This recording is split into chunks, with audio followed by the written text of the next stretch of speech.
Hello বন্ধুরা, আশা করি তোমরা সকলেই ভালো রয়েছো।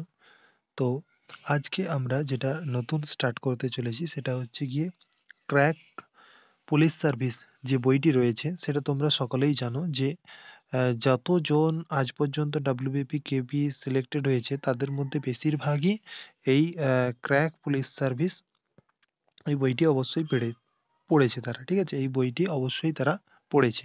তো এখান থেকে আমি ঠিক আছে, সময় করে করে তোমাদেরকে ভিডিও আপলোড করে দেবো, ঠিক আছে? যেগুলো তোমাদেরকে আমি কৌশল শিখিয়ে দেবো তোমরা কিভাবে এগুলোকে মনে রাখবে, ঠিক আছে? ধরো প্রাচীন ভারতের ইতিহাস আমি 3টি ক্লাস করলাম, প্রাচীন ভারতের ইতিহাসের এখান থেকে 3টি ক্লাস করলাম, পুরো এই জিনিসগুলোকে হুবহুব কিভাবে তোমরা মনে রাখবে, স্ক্যান টেকনিক কিভাবে ইউজ করবে, সে সমস্ত কিছু আমি তোমাদেরকে এই ক্লাসে বলে দেবো। এবং এইটুকু কথা দিচ্ছি তোমাদেরকে, এই ক্লাসের মধ্যেই তোমাদেরকে 80 থেকে 90% তোমাদের মুখস্থ করিয়ে দেবো, ঠিক আছে? এরপর তোমাদের এই যে ক্লাস পিডিএফটি যাদের বই রয়েছে তারা তো বই থেকে পড়ে নিবে, কিন্তু যাদের বই নেই তারা এই ক্লাস পিডিএফটি ডেসক্রিপশনে দেখবে টেলিগ্রামের লিঙ্ক দেওয়া আছে, সেই টেলিগ্রামে গিয়ে জয়েন হয়ে যাও। সেখানে আমি দিয়ে দেবো, সেখান থেকে তোমরা একবার নিজে থেকে রিডিং পড়ে নিও, তাহলে তোমাদের এখান থেকে 100% পড়া হয়ে যাবে, ঠিক আছে? এটা যারা যাদের কোর্স কমপ্লিট হয়ে গেছে, যারা এগুলো পড়ে নিয়েছো তাদের জন্য এটা রিভিশন ধরতে পারো, রিভিশন। এবং যারা ফ্রেশার, যারা একদম নতুন ভাবে শুরু করবে ভাবছো, তারাও অবশ্যই করতে পারো। এইগুলোকে মনে রাখতে পারলে তোমরা পরীক্ষাতে খুব ভালো স্কোর করতে পারবে। এছাড়া আমাদের চ্যানেলে যেটা চলছে সেটা হচ্ছে ডাব্লিউবিপি এবং কেপি, ডাব্লিউবিপি এবং কেপি যে পিওয়াইকিউ, পিওয়াইকিউ সেটা চলছে তোমাদের আলামিন স্যারের যে বই রয়েছে সেই বই থেকে পার ডে একটা করে ক্লাস আপলোড হচ্ছে, সেই ক্লাসগুলো অবশ্যই দেখো। এবং আর একটা কথা বলে দিই তোমাদেরকে, যে এই যে তোমাদের এই যে টিডাব্লিউএস এর বইটি, এই টিডাব্লিউএস এর বইটি তোমরা যদি পেতে চাও পুরো বইটি পিডিএফ, তাহলে এই নাম্বারে তোমাদেরকে 8389821174 এই নাম্বারে হোয়াটসঅ্যাপ করো, ঠিক আছে? এই নাম্বারে হোয়াটসঅ্যাপ করো এবং এই যে চ্যানেলটি, এই চ্যানেলটি তোমরা 10 জন, কম করে 10 জন বন্ধুদেরকে শেয়ার করো এবং সাবস্ক্রাইব করতে বলো, ঠিক আছে? তাহলে তোমাদেরকে আমি এই নাম্বারে হোয়াটসঅ্যাপ করলে বুকটি পুরো ফ্রিলি, একদম ফ্রি অফ কস্ট তোমাদেরকে আমি দিয়ে দেবো, ঠিক আছে? তোমরা বাড়িতে বসে বসে প্র্যাকটিস করে নিও। এছাড়া দেখো, ভিডিও দেখলে, এই ভিডিওটি দেখলে, ধরো পিওআইকিউর একটা ভিডিও দেখলে, তারপরে দেন তোমরা বইটি দেখলে, ঠিক আছে? দেখবে তোমাদের 100% পড়া হয়ে যাচ্ছে। ওকে, তোমরা দেখবে শুধু পরীক্ষার সময় কতটা কমন পাওয়া যায়। তাহলে সবাই নোট ডাউন করে নাও, 8389892174, ঠিক আছে? এই যে নাম্বারটা রয়েছে এই নাম্বারে তোমরা আমাকে হোয়াটসঅ্যাপ করো। এই নাম্বারে হোয়াটসঅ্যাপ করলে আমি তোমাদেরকে বুকটি অর্থাৎ বইটি প্রোভাইড করে দেবো, ঠিক আছে? দেখো, তো আজকের ক্লাসের টপিক হচ্ছে গিয়ে উল্লেখযোগ্য গ্রন্থ। একটু বলে নিই, আজকের ক্লাসের যে টপিক সেটা হচ্ছে গিয়ে কি উল্লেখযোগ্য গ্রন্থ। এরপর উল্লেখযোগ্য গ্রন্থ, এই যে প্রাচীন ভারতের ইতিহাস নিয়ে আমরা আলোচনা করব। উল্লেখযোগ্য গ্রন্থ, সিন্ধু সভ্যতা, জৈন ধর্ম, বৌদ্ধ ধর্ম আর বৈদিক সভ্যতা, ঠিক আছে? ওইটা বৈদিক সভ্যতাটা লেখা নেই থাম্বনেলে, তো বৈদিক সভ্যতা নিয়েও আমরা আজকে আলোচনা করব। দেখো, তো এইটা যেহেতু পুলিশ ক্রেকার, তাই পুলিশকে ফলো করে এই বইটি তোমাদেরকে কি করা হয়েছে, এই বইটি তোমাদের পুলিশকে ফলো করেই তৈরি করা হয়েছে। তাই এখান থেকে যে সমস্ত জিনিসগুলো রয়েছে সেগুলোকে যদি ভালোভাবে মুখস্থ করে নিতে পারো, তাহলে তোমাদের পরীক্ষার জন্য অনেকটা তোমরা এগিয়ে থাকবে। দেখো, প্রথম যে রয়েছে উল্লেখযোগ্য গ্রন্থ সেটা দেখো, তোমাদের বলে দিই একটু। সেটা হচ্ছে গিয়ে কি, সেটা হয়ে যাবে, দেখো তোমাদের বলে দিই। ফার্স্ট অফ অল দেখো, যুক্তিকল্পতরু। যুক্তিকল্পতরুর রচয়িতা কে? যুক্তিকল্পতরুর রচয়িতা হচ্ছে ভোজ। কে যুক্তিকল্পতরুর রচয়িতা? সেটা হয়ে যাবে ভোজ, ঠিক আছে? নেক্সট দেখো, বৃহৎ কথা মঞ্জুরি। বৃহৎ কথা মঞ্জুরির রচয়িতা হচ্ছে গিয়ে ক্ষেমেন্দ্র। এরপরে দেখো, মুদ্রা রাক্ষস। মুদ্রা রাক্ষস দেবী চন্দ্রগুপ্তম, লালিত বিস্তার, এরপরে বজ্রসূচি এবং সূত্রালঙ্কার। এই যে সমস্তগুলোর লেখক বা রচয়িতা হলেন গিয়ে বিশাখ দত্ত। এই যে জিনিসগুলো, যতগুলো গ্রন্থ তোমরা পড়ছো জানছো, সেগুলো হচ্ছে প্রাচীন ভারতের সব উল্লেখযোগ্য গ্রন্থ। ওকে, দেখো, এরপরে দেখো যে সৌরানন্দ এবং সারিপুত্র প্রকরণ, বুদ্ধচরিত, এইটা দেখো, এইটা খুব প্রশ্ন আসে। বুদ্ধচরিত, বুদ্ধচরিত কার? অশ্ব ঘোষ। ওকে, দেখো, চারক সংহিতা কার? চারক সংহিতা হচ্ছে চারকের। এরপরে দেখো শতসহস্রিকা, তারপরে প্রজ্ঞাপারমিতা, মাধ্যমিক সূত্র, রস রত্নাকর, এটা হয়ে যাবে কি নাগার্জুন, এটা হয়ে যাবে নাগার্জুন। এবং সশস্ত্র সংহিতা, সশস্ত্র সংহিতা হয়ে যাবে কি সশস্ত্র। নেক্সট দেখো, নেক্সট হচ্ছে গিয়ে বৃহৎ সংহিতা। তাহলে নেক্সট কি বৃহৎ সংহিতা, বৃহৎ সংহিতা পঞ্চ সিদ্ধান্তিকা, সেটা হয়ে যাবে কে বরাহ মিহির। তো এই বরাহ মিহির, এখন অবধি আমরা কটা এই জিনিসগুলো পড়লাম, এগুলোকে আমরা এখন কি করব, মনে মনে মনে রাখার চেষ্টা করব। স্ক্যান টেকনিক হচ্ছে এটাই, তোমরা কি করবে যখন পড়াশোনা করবে তখন পড়ে নিলে, তারপরে তোমরা চোখ বন্ধ করে একটু মানে ভাববে জিনিসগুলোকে নিয়ে। যদি তোমাদের দেখো যে তোমাদের মনে পড়ে যাচ্ছে, তাহলে মনে করবে পড়াটা হয়ে গেছে। ঠিক আছে, এবার দেখো আমি তোমাদেরকে এটা এখানে যেটা করাবো সেটা হচ্ছে গিয়ে কিভাবে মনে রাখা যায়। এখানে তোমরা পড়লে এখন পর্যন্ত, এই যে এইখান অবধি পড়েছি আমরা বৃহৎ সংহিতা পঞ্চ সিদ্ধান্তিকা পর্যন্ত, এই যে এইটাকে আমরা কিভাবে মনে রাখবো, এটাকে আমরা কিভাবে মনে রাখবো দেখো, এটাকে আমরা মনে রাখবো। দেখো এগুলো যত যা আছে এগুলো আমাকে আমরা কি করব, বন্ধ করে দেবো। ঠিক আছে, এগুলোকে আমরা বন্ধ করে দেবো। দেখো এগুলোকে আমি মুছে দিই। নেক্সট, তারপরে আমরা এগুলোকে আবার মনে করার চেষ্টা করব। ওকে, নেক্সট দেখো এখানে আমরা কি বলবো, প্রথম তাহলে কি যুক্তি কল্পতরু, তোমরা সবাই মনে মনে বলো যুক্তি কল্পতরু কি হবে, যুক্তি কল্পতরু হয়ে যাবে ভোজ। ঠিক আছে, যুক্তি কল্পতরু রচয়িতার নাম কি ভোজ। ঠিক আছে, দেখো এরপরে দেখো বৃহৎ কথা মঞ্জুরি, বৃহৎ কথা মঞ্জুরি কি হবে, দেখো বৃহৎ কথা মঞ্জুরির রচয়িতা হয়ে যাবে ক্ষেমেন্দ্র। ওকে, দেখো মুদ্রা রাক্ষস, দেবী চন্দ্রগুপ্তম, ললিত বিস্তার, বজ্রসূচি, সূত্রালঙ্কার, এগুলো কই হয়ে যাবে, এগুলো হয়ে যাবে কার, বিশাখ দত্তের লেখা। ওকে, নেক্সট দেখো নেক্সট হচ্ছে গিয়ে কি, এই সুন্দরানন্দন, সারিপুত্র প্রকরণ এবং বুদ্ধচরিত। এখানে আমি বলেছিলাম যে বুদ্ধচরিত খুব ইম্পর্টেন্ট, বুদ্ধচরিত কি হয়ে যাবে রচয়িতা অশ্ব ঘোষ, অশ্ব ঘোষ হয়ে যাবে সঠিক উত্তর। চারক সংহিতা আমরা জানি চারক। ঠিক আছে, সশস্ত্র সংহিতা, প্রজ্ঞাপারমিতা, মাধ্যমিক সূত্র, রস রত্নাকর কি হয়ে যাবে, এইগুলোর হয়ে যাবে নাগার্জুন, এগুলো হয়ে যাবে কি নাগার্জুন। এবং দেখো সশস্ত্র সংহিতা কি হয়ে যাবে, সশস্ত্র হয়ে যাবে। নেক্সট আমরা যেটা জানবো সেটা হচ্ছে বৃহৎ সংহিতা বা পঞ্চ সিদ্ধান্তিকা, বৃহৎ সংহিতা পঞ্চ সিদ্ধান্তিকা, সেটা হয়ে যাবে বরাহ মিহির। ওকে, দেখলে এভাবে তোমরা যদি এখানে অনেকটা মনে রাখার চেষ্টা করলে, ঠিক আছে, তারপরে তোমরা বাড়িতে আবার যখন পড়বে তখন দেখবে তোমাদের 100% পড়া হয়ে গেছে। ওকে, এভাবে তোমাদেরকে এই জিনিসগুলোকে মুখস্থ রাখতে হবে, মনে রাখতে হবে। ঠিক আছে, নেক্সট দেখো, তাহলে আমরা বরাহ মিহির অবধি কমপ্লিট করলাম। এরপরে দেখো যেটা জানবো বরাহ মিহিরের পরে যেটা রয়েছে সেটা দেখো, বলেছে মত্তবিলাস প্রহসন, মত্তবিলাস প্রহসন সেটা কি, মত্তবিলাস প্রহসন হয়ে যাবে কি মহেন্দ্র, ও মহেন্দ্র বর্মন, মহেন্দ্র বর্মন হয়ে যাবে।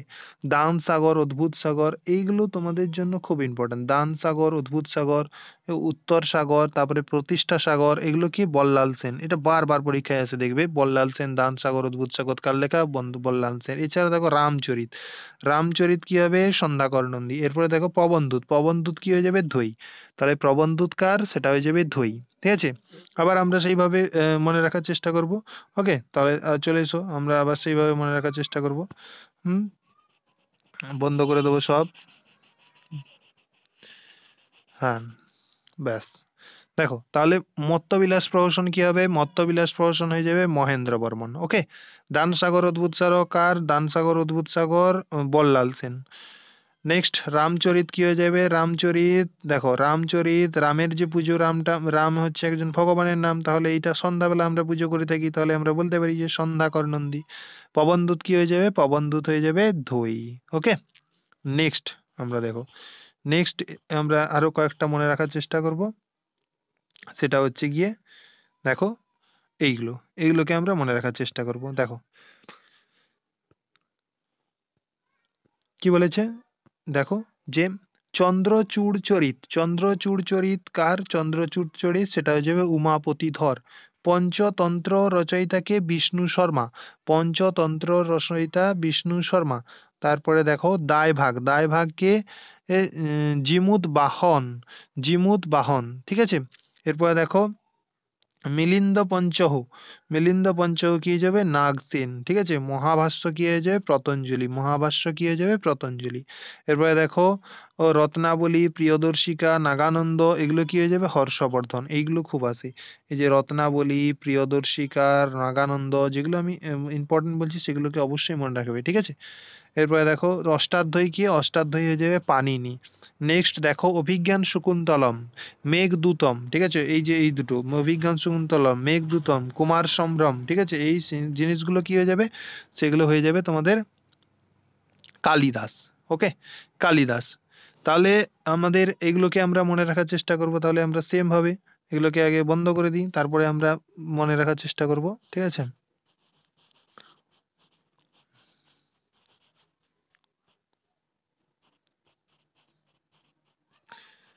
ব্যাস। এখন তোমরা বলো যে, মনে মনে বলো যে চন্দ্রচূড় চরিত, চন্দ্রচূড় চরিত কি হবে? চন্দ্রচূড় চরিত বলো, উমাপতি ধর। পঞ্চতন্ত্র, পঞ্চতন্ত্র হয়ে যাবে পঞ্চতন্ত্র বিষ্ণু শর্মা। ঠিক আছে, তারপরে দায় ভাগ কি হয়ে যাবে?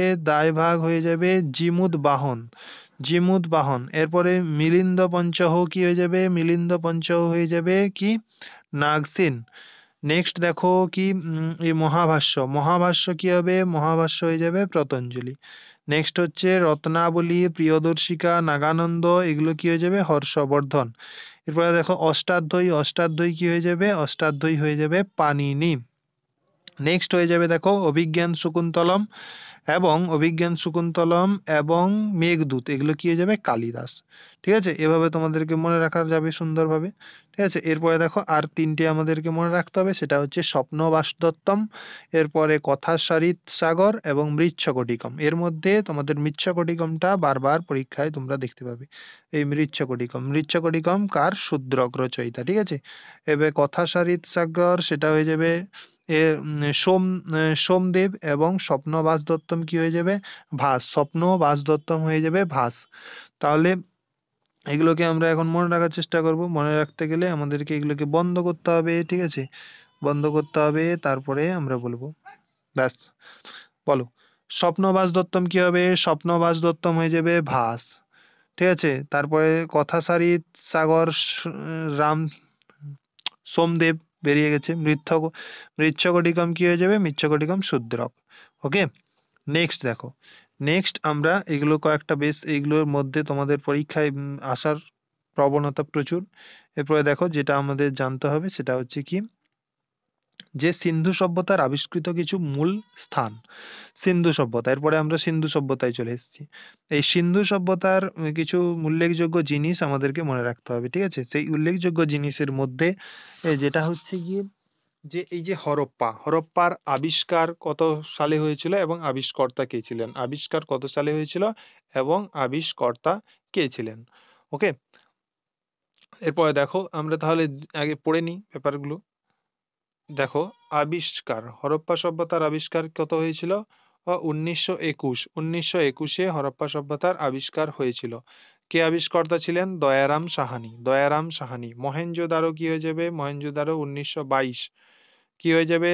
কে আবিষ্কর্তা? রাখাল দাস বন্দ্যোপাধ্যায়, রাখাল দাস বন্দ্যোপাধ্যায়। চানুদ্র, চানুদ্র কি হয়ে যাবে? চানুদ্র হয়ে যাবে 1931। কে হয়ে যাবে আমাদের আবিষ্কর্তা? ননীগোপাল মজুমদার, ননীগোপাল মজুমদার। এরপরে দেখো কালীবঙ্গান, কালীবঙ্গান কি হয়ে যাবে? কালীবঙ্গান হয়ে যাবে 1953। এরপরে কে আবিষ্কর্তা ছিলেন? এ ঘোষ। এই কয়েকটা মনে রাখলেই তোমাদের এনাফ। ঠিক আছে, দেখো তাহলে হরপ্পার আবিষ্কর্তা কে? দয়ারাম সাহানি 1921। মহেঞ্জোদারো কি হয়ে যাবে? মহেঞ্জোদারো 1922, রাখাল দাস বন্দ্যোপাধ্যায়। চানহুদরো কি হয়ে যাবে? চানহুদরো হয়ে যাবে 1931, ননী গোপাল মজুমদার। কালীবঙ্গান কত সালে হয়ে যাবে? কালীবঙ্গান হয়ে যাবে 1953। এ ঘোষ আবিষ্কর্তা। ঠিক আছে, তো এগুলোকে আমরা এখন মনে রাখার চেষ্টা করব। তোমাদের বন্ধ করে দিচ্ছি, তারপরে তোমরা মনে বলার চেষ্টা করো জিজ্ঞেস করলে। ওকে, নেক্সট দেখো তোমাদের কিভাবে এটাকে করাচ্ছি। হুম, এগুলোকে বন্ধ করে দিতে হবে তাহলে আমাদেরকে আগে। বন্ধ করে দিই, দাঁড়াও।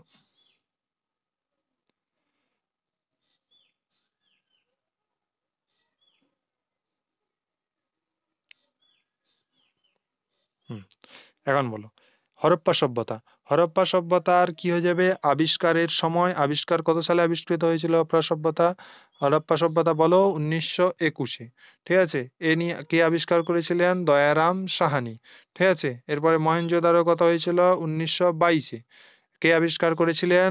ননী গোপাল বন্দ্যোপাধ্যায়। রাখালদাস বন্দ্যোপাধ্যায়, সরি রাখালদাস বন্দ্যোপাধ্যায়। হ্যাঁ, রাখালদাস বন্দ্যোপাধ্যায়। ঠিক আছে। চানুদ্র কি হয়ে যাবে? চানুদ্র হয়ে যাবে 1931। এবং দেখো চানুদ্রর পরে কি হবে? এটা কি হয়ে যাবে? ননীগোপাল, এটা হবে যে ননীগোপাল মজুমদার। নেক্সট দেখো কালীবঙ্গান 1953। ঠিক আছে, 1953। আর এ ঘোষ হয়ে যাবে সঠিক অ্যান্সার। এরপরে দেখো, এটাকে আমরা যেটা মনে রাখবো সেটা হচ্ছে দেখো যে কোন স্থান, এই যে দেখো হরপ্পা সভ্যতার যদি স্থান বা অঞ্চল দেখি, এটা হয়ে যাবে ইরাবতী। দাঁড়াও,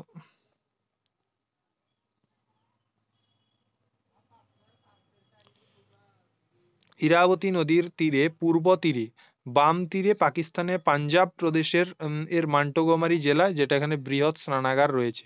ওকে, তাহলে এখানে কি হয়ে যাবে? এটা পাঞ্জাব প্রদেশের মান্টোগোমারি জেলাতে। সিন্ধু নদীর ডান তীরে, সিন্ধু নদীর এটা কোথায় কোথায়? ইরাবতী নদীর বাম তীরে অবস্থিত এই সভ্যতা। এই সভ্যতাটি, আমাদের হরপ্পা সভ্যতাটি কোথায় অবস্থিত? হরপ্পা সভ্যতাটি ইরাবতী নদীর পূর্ব তীরে বা বাম তীরে। ঠিক আছে। আর সিন্ধু নদীর ডান তীরে বা পশ্চিম তীরে অবস্থিত কি? মহেঞ্জোদারো। ঠিক আছে, মহেঞ্জোদারো সভ্যতাটি। এরপরে দেখো সিন্ধু প্রদেশের লারাকানা জেলায় রয়েছে বৃহৎ স্নানাগার এবং ব্রোঞ্জের নির্তকী মূর্ত। তাহলে ব্রোঞ্জের নর্তকী মূর্তি কোথায় রয়েছে? ব্রোঞ্জের মানে নর্তকী মূর্তি, সেটাও রয়েছে কোথায়? সেটা হয়ে যাবে মহেঞ্জোদারোতে। বৃহৎ স্নানাগার কোথায় অবস্থিত? বৃহৎ স্নানাগার তাহলে আমাদের মহেঞ্জোদারো সঠিক অ্যান্সার। এরপরে দেখো, এরপরে যেটা রয়েছে সেটা হয়ে যাবে কালীবঙ্গান। কালীবঙ্গান কি হয়ে যাবে? সিন্ধু প্রদেশে অবস্থিত, সিন্ধুর পূর্ব পাড়ে। কুকুরের পায়ের ছাপ দেখা যায়, দুর্গ ছিল না। গরুর গাড়ি পাওয়া গেছে, এখানে গরুর গাড়ি পাওয়া গেছে। আর পরে দেখো কালীবঙ্গানের পরে যেটা পড়েছিলাম লোথাল। লোথাল কি, না না সরি, কালীবঙ্গান চানহুদ্র। এটা আমি চানহুদ্র বললাম, এই যে ননীগোপালটা এটা হয়ে যাবে চানহুদ্র। ঠিক আছে। নেক্সট দেখো কালীবঙ্গান, এটা এ ঘোষ ছিল। কালীবঙ্গান এ ঘোষ। তাহলে এই কালীবঙ্গান কি হয়ে যাবে? রাজস্থানের ঘাগড় নদীর বাম তীরে অবস্থিত, রাজস্থানের ঘাগড় নদীর বাম তীরে অবস্থিত। ঠিক আছে, এইটুকু মনে রাখলেই তোমাদের এনাফ। ঠিক আছে, এগুলোকে যদি আমি বন্ধ করে দিই, তারপরে তোমরা একটু যদি স্ক্যান টেকনিক ইউজ করো, বলতে যদি পারো দেখি, একটু বন্ধ করে দেখি। হুম।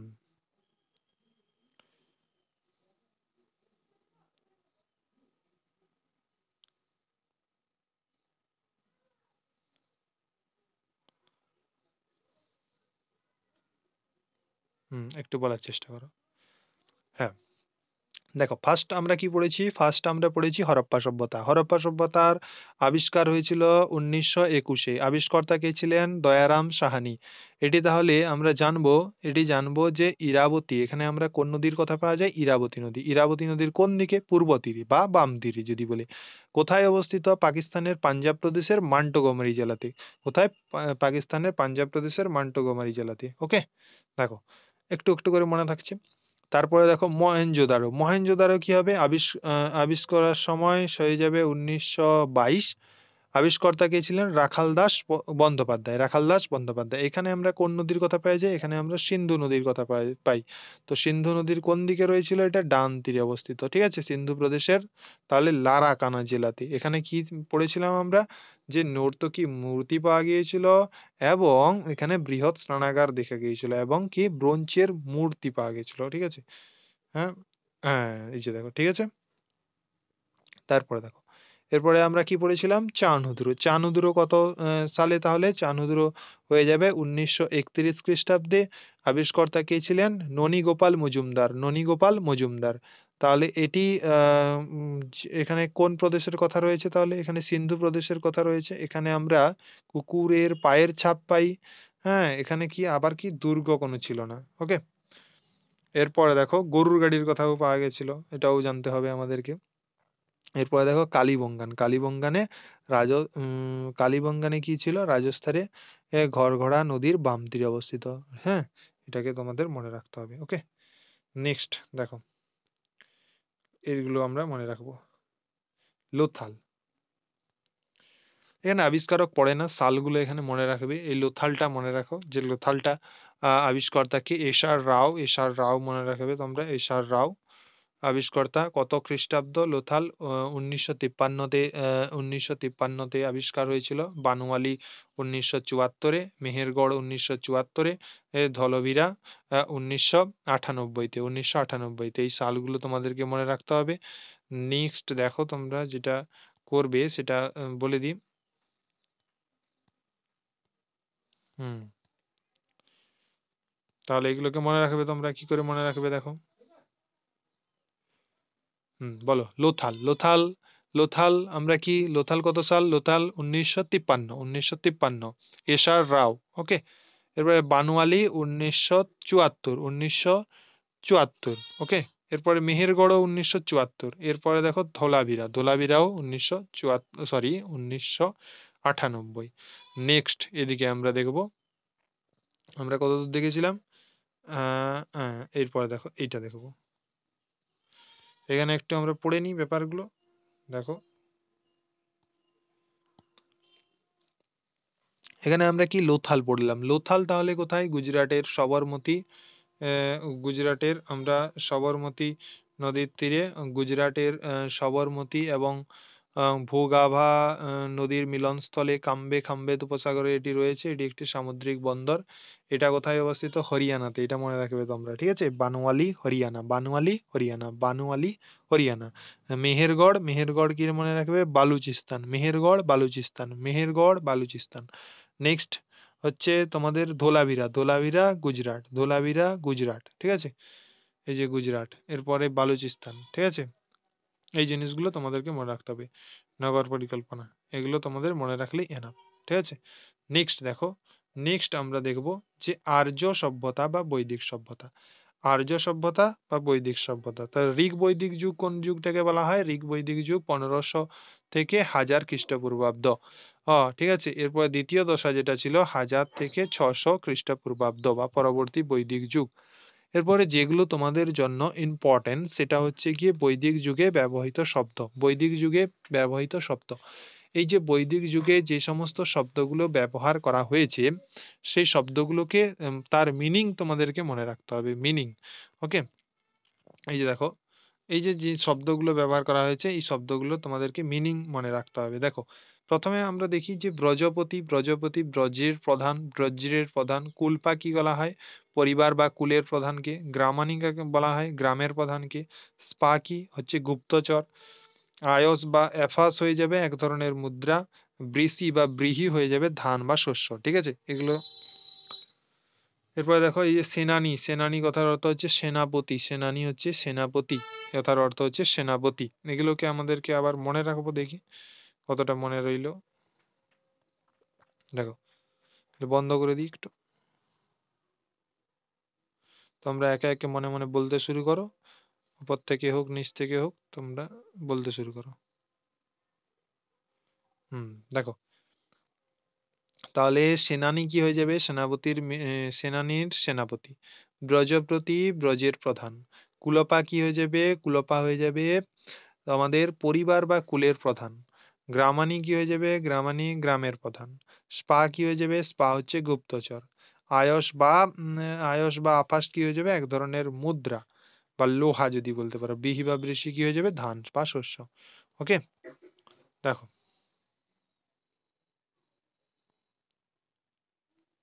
নেক্সট দেখো, গোধূম, গোধূম কি হয়ে যাবে তোমাদের? গোধূম, গোধূম হয়ে যাবে তোমাদের গম। গোপ কি হয়ে যাবে? জনের প্রধান। তারপরে পুরন্দর কি হয়ে যাবে? দুর্গ বা বন্দর বা ধ্বংসকারী। তারপর মনা বা নিষ্ক কি হয়ে যাবে? মনা বা নিষ্ক হয়ে যাবে এক ধরনের মুদ্রা।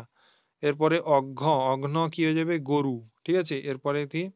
ব্রাক্ষ ব্রাদিনী, মানে যে নারীরা সমাজ জীবনে, যে নারীরা সমাজ দর্শন, সমাজ জীবন, সমাজ জীবন দর্শন ও ধর্মতত্ত্ব আলোচনা করতেন, ঠিক আছে? সদ্য যারা বিয়ের আগে পর্যন্ত বিদ্যা চর্চা করতেন। এরপরে যেটা রয়েছে, একটা রয়েছে দেখো, এই যে সদ্য যাহা, সেটা হচ্ছে যারা বিয়ের আগে বিদ্যা চর্চা করতেন। এগুলোকে আমরা একটু মনে রাখবো, ঠিক আছে?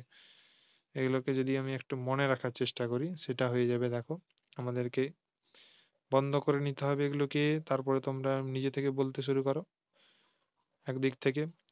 স্ক্যান টেকনিক, এটা হচ্ছে স্ক্যান টেকনিক, যেটা তোমাদেরকে অনেক দিন তোর পর্যন্ত মনে রাখতে সাহায্য করবে। দেখো, গোধূম কি হয়ে যাবে? গম। গোপ কি হয়ে যাবে? গোপ, জনের প্রধান। পুরন্দর কি হয়ে যাবে? পুরন্দর, পুরন্দর দুর্গ বা বন্দর ধ্বংসকারী। মনা বা নিষ্ক কি হয়ে যাবে? এক ধরনের মুদ্রা। অজ্ঞ কি হয়ে যাবে? অজ্ঞ হয়ে যাবে গরু। এরপরে তা ব্রহ্মবাদিনী হয়ে যাবে যে নারীরা সারা জীবন দর্শন বা ধর্মতত্ত্ব নিয়ে আলোচনা করতেন। ওকে, নেক্সট দেখো, আর্যদের বিভিন্ন ধর্ম। আর্যদের বিভিন্ন ধর্ম, এই যে ধর্ম, এগুলোকে তোমাদেরকে মনে রাখতে হবে। এগুলো তোমাদের মনে রাখতে হবে এগুলোকেও, ঠিক আছে? দেখো, ইন্দ্র, তো ইন্দ্র কি হয়ে যাবে? ইন্দ্র, ইন্দ্র হচ্ছে বৃষ্টির দেবতা, হচ্ছে ইন্দ্র, যিনি প্রধান দেবতা। অগ্নি কি হয়ে যাবে? অগ্নি হচ্ছে আগুনের দেবতা, আগুনের দেবতা। বরুণ কি হয়ে যাবে? বরুণ হয়ে যাবে জলের দেবতা বা তৃতীয় উল্লেখযোগ্য এটা। তারপরে প্রাজান্য কি হয়ে যাবে? বৃষ্টির দেবতা। মরুত কি হয়ে যাবে? ঝড়ের দেবতা। দেখবে এগুলো তোমাদের পরীক্ষায় আসে। দেখো, বলতে শুরু করো।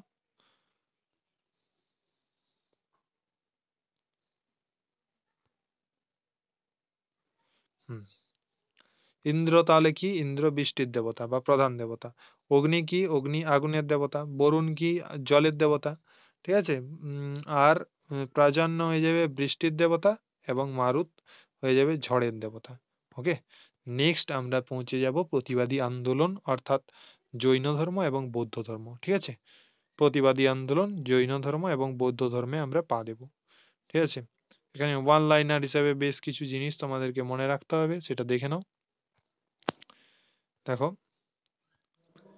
যেগুলো মনে রাখবে তোমরা, যে বৌদ্ধ ধর্ম এবং জৈন ধর্ম কত খ্রিস্টপূর্বাব্দ? 600 খ্রিস্টপূর্বাব্দ। দেখো, সর্বপ্রথম প্রতিবাদী এই ধর্ম আজীবক সম্প্রদায় প্রতিষ্ঠিত কে? মাস্কারি পুত্র গোসল। বিন্দুসার এই ধর্মের পৃষ্ঠপোষকতা লাভ করেছিলেন, ঠিক আছে? এরপরে দেখো জৈন ধর্ম। জৈন ধর্মের প্রথম প্রবর্তক হচ্ছেন কে? ঋষভদেব। জৈন ধর্মের প্রথম প্রবর্তক কে? ঋষভদেব। 23তম তীর্থঙ্কর পার্শ্বনাথ, তিনি ছিলেন প্রকৃত প্রবর্তক।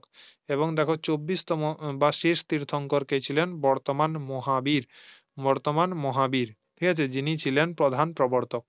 এই জৈন ধর্মের তোমাদেরকে এইটা মনে রাখতে হবে যে প্রথম প্রবর্তককে ঋষভদেব, 23তম তীর্থঙ্করকে, 23তম তীর্থঙ্কর হচ্ছেন পার্শ্বনাথ, এবং 24তম তীর্থঙ্কর অর্থাৎ শেষ তীর্থঙ্কর হয়ে যাবে বর্তমান মহাবীর, অর্থাৎ প্রধান প্রবর্তক, ঠিক আছে? এগুলোকে তোমাদেরকে মনে রাখবে। দেখো,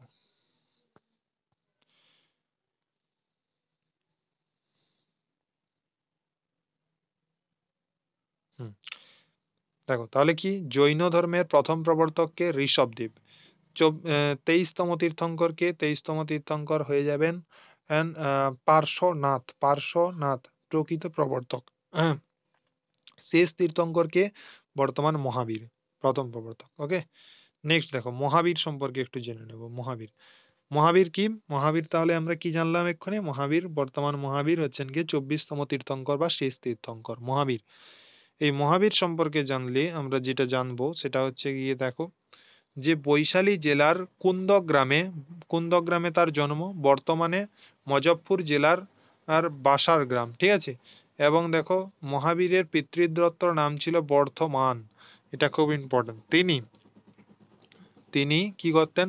জাগৃত নামক ক্ষত্রিয় জাতির লোক ছিলেন। ওকে, দেখো তার পিতৃদত্ত নামটা, এটা খুব ইম্পর্টেন্ট, বর্তমান। মা কি? লৈচ্ছবী রাজ্যের রাজা চেতকের ভগ্নী ত্রিশলা, মায়ের নাম কি ছিল? ত্রিশলা। স্ত্রী ছিল যশোদা, এবং কন্যা ছিল প্রিয়দর্শনা। পিতা ছিল সিদ্ধার্থ, গুরু ছিল গোসল। প্রথম শিষ্য কি হয়ে যাবে? জামিলি বা জৈমিলি, ঠিক আছে? তাহলে এরপরে দেখো আর একটা কি পয়েন্ট, যেটা হচ্ছে ভদ্রবাহু রচিত কল্পসূত্র দৈন্যদের একটা আদি শাস্ত্র গ্রন্থ, ঠিক আছে? তাহলে এখান থেকে আমরা যে জিনিসগুলো জানলাম সেটা হচ্ছে কি, না, মহাবীর কোথায় জন্মগ্রহণ করেছেন? বৈশালী জেলার কুন্দগ্রামে। ওকে, বৈশালী জেলার কুন্দগ্রামে। মহাবীরের পিতৃদত্ত নাম কি ছিল? মহাবীরের পিতৃদত্ত নাম ছিল বর্ধমান। ঠিক আছে। এই তার মাতা কে ছিলেন? মাতা ছিলেন কে না ত্রিশলা। স্ত্রী ছিল কে? যশোদা। কন্যা কে ছিল? প্রিয়দর্শনা। ওকে। পিতা ছিল সিদ্ধার্থ, গুরু ছিল গোসল এবং প্রথম শিষ্য ছিল জামিলি বা জিমিলি। ঠিক আছে, জামাতা। ওকে। এরপরে দেখো, ভদ্রবাহু রচিত কল্পসূত্র জৈনদের একটা আদি শাস্ত্র গ্রন্থ। আদি একটা শাস্ত্র গ্রন্থ। নেক্সট দেখো, নেক্সট হচ্ছে কি যেটা জানার, সেটা হচ্ছে কি বিহারের পাবা নগরীতে 72 বছর বয়সে তিনি দেহত্যাগ করেন। তাহলে কোথায় তিনি দেহত্যাগ করেছিলেন? কোথায় দেহত্যাগ করেছিলেন? বিহারের পাবা নগরীতে। বিহারের পাবা নগরীতে কি করেছিলেন? 72 বছর বয়সে তিনি দেহত্যাগ করেছিলেন। এরপরে দেখো, পঞ্চম মহাব্রত। পঞ্চম মহাব্রত কি? পঞ্চম মহাব্রত হচ্ছে গিয়ে অহিংসা, সত্যবাদিতা, অচৌর্য, অপরিগ্রহ এবং ব্রহ্মচর্য। ঠিক আছে, যেগুলোর অর্থ তোমাদেরকে জানতে হবে। অহিংসা কথার অর্থ হিংসা করো না, সত্যবাদিতা অর্থাৎ মিথ্যা বলো না, অচৌর্য হচ্ছে চুরি করো না, অপরিগ্রহ হচ্ছে পরবস্তু গ্রহণ না করা, ব্রহ্মচর্য হচ্ছে সারা জীবন কৌমার্য পালন করা। ঠিক আছে, এই যে পাঁচটি মহাব্রত তোমাদেরকে একটু মনে রাখতে হবে। জৈন ধর্ম ত্রিরত্ন। জৈন ধর্মের ত্রিরত্ন কোনগুলো? সৎ বিশ্বাস, সৎ জ্ঞান এবং সৎ আচরণ। সৎ বিশ্বাস, সৎ জ্ঞান এবং কি না সৎ আচরণ। নেক্সট দেখো, নেক্সট হচ্ছে গিয়ে জৈন সম্মেলন। জৈন সম্মেলন কি? জৈন সম্মেলন হচ্ছে প্রথম জৈন সম্মেলন। যেটা কি? প্রথম জৈন সম্মেলন যেটা আমরা জানবো যে স্থূলভদ্রের নেতৃত্বে পাটলিপুত্রে হয়েছিল এই প্রথম জৈন সম্মেলন। নেক্সট জৈন সম্মেলন হয়েছিল দ্বিতীয় জৈন সম্মেলন, সেটা হয়ে যাবে দেবাক্ষিরেশ্বম এর নেতৃত্বে গুজরাটের বল্লভীতে হয়েছিল। এখানে কি শ্বেতাম্বর দিগম্বর নামে দুটি এই ভাগে জৈনরা ভাগ হয়ে যায়। তাহলে শ্বেতাম্বর এবং দিগম্বর কোথায় ভাগ হয়েছিল? জৈন সম্মেলন, দ্বিতীয় জৈন সম্মেলনে। শ্বেতাম্বর এবং দিগম্বর। এই শ্বেতাম্বর কে ছিলেন? শ্বেতাম্বর বলা হতো স্থূলভদ্র পার্শ্বনাথ। দিগম্বর কে ছিলেন? দিগম্বর মহাবীর এবং ভদ্রবাহু। এগুলো মনে রাখতে হবে তোমাদেরকে, যে শ্বেতাম্বর কারা ছিলেন? শ্বেতাম্বর ছিলেন স্থূলভদ্র পার্শ্বনাথ। দিগম্বর কারা ছিলেন? দিগম্বর ছিলেন কারা? দিগম্বর ছিলেন তোমাদের দিগম্বর যারা ছিলেন তারা হয়ে যাবে মহাবীর এবং ভদ্রবাহু। মহাবীর এবং ভদ্রবাহু। ওকে। নেক্সট দেখো, নেক্সট তোমাদের দ্বাদশ অঙ্গ। দ্বাদশ অঙ্গ জৈনদের প্রধান ধর্মগ্রন্থ। জৈন ধর্মগ্রন্থগুলি সব প্রাকৃত ভাষায় লেখা। জৈন ধর্মগ্রন্থগুলি কোন ভাষায় লেখা? সব প্রাকৃত ভাষায় লেখা। দেখবে প্রাকৃত ভাষায় লেখা। ওকে। তাহলে এখান থেকে তোমাদের প্রশ্ন হয়, জৈন ধর্মে প্রাণী হত্যা নিষিদ্ধ ছিল। জৈন ধর্মে প্রাণী হত্যা নিষিদ্ধ ছিল। আর চাষ করার সময় নাঙ্গল দিয়ে অনেক পোকা মারা যেত। তাই কৃষকেরা জৈন ধর্ম গ্রহণ করেননি, বণিকেরা জৈন ধর্ম গ্রহণ করেছিল। ঠিক আছে। এরপরে কিছু ভাস্কর্য অর্থাৎ জৈন স্থাপত্য সম্পর্কে আমরা জানবো, যেগুলো কোথায় রয়েছে সেটা আমরা জানবো। হাতিগুম্ফা, বাঘগুম্ফা, উদয়গিরি, খণ্ডগিরি এগুলো কোথায় রয়েছে? উড়িষ্যাতে রয়েছে। হাতিগুম্ফা, বাঘগুম্ফা, উদয়গিরি, খণ্ডগিরি এগুলো সব কোথায় রয়েছে? এগুলো সব রয়েছে উড়িষ্যাতে। এরপরে দেখো, মাউন্ট আবু দিলওয়ালা মন্দির। ঠিক আছে, মাউন্ট আবু দিলওয়ালা মন্দির, বিমলা ভাসাবী এবং তেজপাল মন্দির এগুলো সমস্ত কিছু ভাস্কর্যের মধ্যে পড়ে। ঠিক আছে। এরপরে দেখো, গৌতম বুদ্ধ সম্পর্কে একটু জানবো। গৌতম বুদ্ধ বা বৌদ্ধ ধর্ম যেটা, গৌতম বুদ্ধ। তাহলে গৌতম বুদ্ধ কে না? গৌতম বুদ্ধ নেপালের তরাই অঞ্চলের কপিলাবস্তু শহরের লুম্বিনীর উদ্যোগে এক শাক্য বংশে বৈশাখী পূর্ণিমার দিনে তিনি জন্মগ্রহণ করেছিলেন গৌতম বুদ্ধ। তাহলে গৌতম বুদ্ধ এই সময় তিনি জন্মগ্রহণ করেন। সিংহলির মতে গৌতম বুদ্ধ জন্মগ্রহণ করেছিলেন 566 খ্রিস্টপূর্বাব্দে। তার পিতা সুশোধন কপিলাবস্তুর প্রশাসক ছিলেন। তার পিতা সুশোধন কপিলাবস্তুর প্রশাসক ছিলেন। মাতা ছিলেন কৌশল রাজকন্যা মায়া দেবী। ওকে। এখান থেকে যে প্রশ্ন হয় সেটা হচ্ছে দেখো, যে 29 বছর বয়সে তিনি গৃহত্যাগ করেন। এই গৃহত্যাগের ঘটনাকে আমরা বলে থাকি মহাবিনিষ্ক্রমণ। এবং বুদ্ধের মৃত্যুর পরে খ্রিস্টপূর্ব যখন 486 আব্দ, তখন উত্তরপ্রদেশের গোরখপুর জেলায় কুশীনগরে তিনি মৃত্যুবরণ করেন। আর সেই মৃত্যুবরণ করার ঘটনাকে আমরা বলে থাকি মহাপরিনির্বাণ। তাহলে তিনি গৃহত্যাগ যখন করেন তখন সেই গৃহত্যাগের ঘটনাকে বলা হয় মহাবিনিষ্ক্রমণ। এবং তিনি যখন মৃত্যুবরণ করেন তখন সেই ঘটনাকে বলা হয় মহাপরিনির্বাণ। ঠিক আছে। তাহলে বুদ্ধের মতে অতৃপ্ত বাসনাই হচ্ছে গিয়ে দুঃখের কারণ। এরপরে দেখো নির্বাণ লাভের পথ কি? অষ্টাঙ্গিক মার্গ। অষ্টাঙ্গিক মার্গগুলো আমরা জানতে হবে। সৎ বাক্য, সৎ কর্ম, সৎ সংকলন, সৎ জীবন, সৎ চেষ্টা, সৎ স্মৃতি, সম্যক দৃষ্টি, সম্যক সমাধি। এরপরে দেখো বুদ্ধদেব মাঝিম পন্থা বা মধ্যম পন্থা অবলম্বনে বিশ্বাসী ছিলেন। বুদ্ধদেব কোন পন্থা? মধ্যম পন্থা বা মাঝিম পন্থা অবলম্বনে বিশ্বাসী ছিলেন। বৌদ্ধদের ত্রিরত্ন ছিল। একটা হচ্ছে বুদ্ধ, একটা হচ্ছে ধর্ম, আর একটা হচ্ছে সঙ্ঘ। বুদ্ধ কথার অর্থ হচ্ছে জ্ঞান, ধর্ম কথার অর্থ হচ্ছে মত, সঙ্ঘ কথার অর্থ হচ্ছে গিয়ে মঠ। ওকে। এরপরে দেখো বৌদ্ধ ধর্মগ্রন্থ। বৌদ্ধ ধর্মগ্রন্থ কি না? বৌদ্ধ ধর্মগ্রন্থের মধ্যে দেখো দীপবংশ, মহাবংশ, যেগুলো কি শৃঙ্খলী। ওকে। বুদ্ধদেবের প্রধান ধর্মগ্রন্থ যদি বলি ত্রিপিটক। ত্রিপিটক যদি বলি, ত্রিপিটক কি না? ত্রিপিটক কি ভাষায় লিখিত ত্রিপিটক? সেটা বলে দিবে পালি ভাষায়। পালি এটা আছে তোমাদেরকে। সুপ্ত পিটক, বিনয় পিটক, অভিধম্ম পিটক। সুপ্ত পিটক কি? সুপ্ত পিটকে কি রয়েছে? বুদ্ধের বাণী রয়েছে। বিনয় পিটকে কি রয়েছে? বৌদ্ধ ভিক্ষুকদের পালনীয় কর্তব্য এবং সংসদের নীতি, সংঘের নীতি রয়েছে। এরপরে দার্শনিকদের ধারণার ব্যাখ্যাও রয়েছে অভিধম্মায়। ঠিক আছে। তো বুদ্ধদেব পালি ভাষায় ধর্ম প্রচার করেন। বৌদ্ধ ধর্মশাস্ত্রগুলি সমস্ত কিছু পালি ভাষায় রচিত। বুদ্ধের যে ঘোড়ার নাম ছিল, বুদ্ধের ঘোড়ার নাম ছিল কণ্টক। এটাও তোমাদেরকে মনে রাখতে হবে, কণ্টক। ওকে। যে বুদ্ধের যে ঘোড়া ছিল, প্রথম যে ঘোড়া, সেই ঘোড়া হয়ে যাবে কণ্টক। ওকে। কণ্টক হয়ে যাবে সঠিক অ্যান্সার।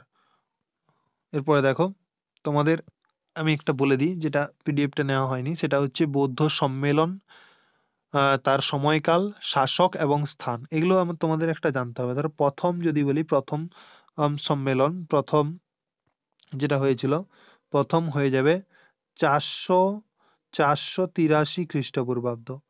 একটু শুনে নাও, 483 খ্রিস্টপূর্বাব্দ। ঠিক আছে। শাসক কে ছিলেন? শাসক ছিলেন কে? শাসক এবং স্থান, এইটা মনে রাখতে হবে তোমাদেরকে। শাসক কে ছিলেন? শাসক ছিলেন অজাতশত্রু। অজাত অজাতশত্রু অজাতশত্রু ছিলেন। কোথায় হয়েছিল? কোথায় হয়েছিল সেটা? রাজগৃহ রাজগৃহ হয়েছিল। নেক্সট, দ্বিতীয় যেটা হয়েছিল, দ্বিতীয় বৌদ্ধ সম্মেলন, সেটা হয়েছিল 383 খ্রিস্টপূর্বাব্দে। 383 খ্রিস্টপূর্বাব্দে। ওকে। সেটার শাসক কে ছিলেন? সেটার শাসক ছিলেন কালাশোক। কালাশোক কালাশোক। কোথায় হয়েছিল? সেটা হয়েছিল কোথায়? বৈশালীতে। বৈশালীতে। এখান থেকে তোমাদের প্রশ্ন অবশ্যই আসে, সব নোট করবে বা মনে রাখবে। ঠিক আছে। নেক্সট দেখো তৃতীয় কোথায় হয়েছিল? তৃতীয় সেটা হয়ে যাবে কত হয়েছিল? 250 খ্রিস্টপূর্বাব্দে। কে ছিলেন শাসক? অশোক ছিলেন। অশোক। কোথায় হয়েছিল? সেটা হয়ে যাবে পাটলিপুত্র। পাটলিপুত্র পাটলিপুত্র হয়ে যাবে সঠিক। ঠিক আছে। এরপরে দেখো চতুর্থ কতই হয়েছিল? 78 খ্রিস্টপূর্বাব্দে। 78 খ্রিস্টপূর্বাব্দে। কে ছিলেন? কনিষ্ক। কোথায় হয়েছিল? কাশ্মীরে। কোথায় হয়েছিল? কাশ্মীরে। ঠিক আছে। তাহলে তোমাদেরকে যেটা মনে রাখতে হবে সেটা দেখো কি না, প্রথম শাসক কে ছিলেন? অজাতশত্রু। ওকে। প্রথম ছিলেন অজাতশত্রু, নেক্সট কে ছিলেন, দ্বিতীয় ছিলেন কালাশোক, তৃতীয় ছিলেন অশোক এবং চতুর্থ ছিলেন কনিষ্ক। প্রথম কথায় হয়েছিল রাজগৃহে, দ্বিতীয় কথায় হয়েছিল বৈশালীতে, তৃতীয় কথায় হয়েছিল পাটলিপুত্রে অ্যান্ড চতুর্থ হয়েছিল কাশ্মীরে। ঠিক আছে, এগুলো তোমাদেরকে মনে রাখতে হবে। এরপরে যেটা বলবো সেটা হচ্ছে গিয়ে আর একটা জিনিস নোট ডাউন করে নাও। সেটা কি না, জাতক। এই যে জাতক,